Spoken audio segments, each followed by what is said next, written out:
सीतामढ़ी जिले के रूनीसैदपुर थाना क्षेत्र के महज 200 मीटर की दूरी पर सुधा डेयरी की दुकान को चोरों ने बनाया अपना निशाना। बता दें कि रूनीसैदपुर बाजार में बीती रात्रि एक दुकान में ताला तोड़कर चोरी कर लिया।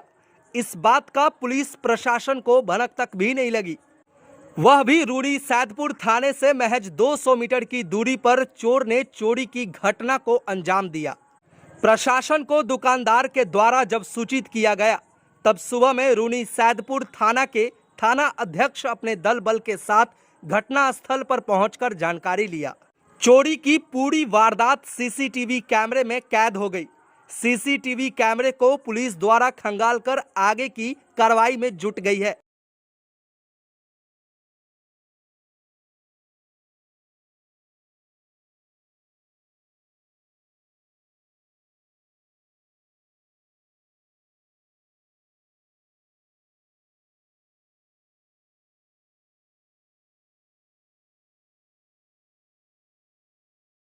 रात को हम दुकान बंद करके गए थे।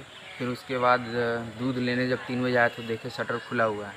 हमारे पास सीसीटीवी कैमरा लगा हुआ है दुकान में। उस दुकान में सीसीटीवी कैमरा देखने में पता चला है कि 2:20 पर एक लड़का रॉड लेकर आ रहा है, शटर हल्का सा उठाकर, और गल्ला चेक किया और उस गल्ले में फिर चाबी से खोलकर 2.5 से 3 लाख रुपया कैश पड़ा हुआ था और वो कैश निकाल कर ले गया। मेरे दुकान में 2 शटर है। मेरे दुकान का आगे का शटर ठीक है, लेकिन पीछे के शटर से चोर घुसा है, उसने ताला काटा है और डायरेक्टली आके मेरे गला में हाथ लगाया। मेरे गले में 3 लाख रुपए थे जिसने वो चोरी कर लिया है। और सामने मेरे कैमरा, जिसमें कैमरा में रिकॉर्ड हुआ है। इस सारी जानकारी मैंने प्रशासन को दी है।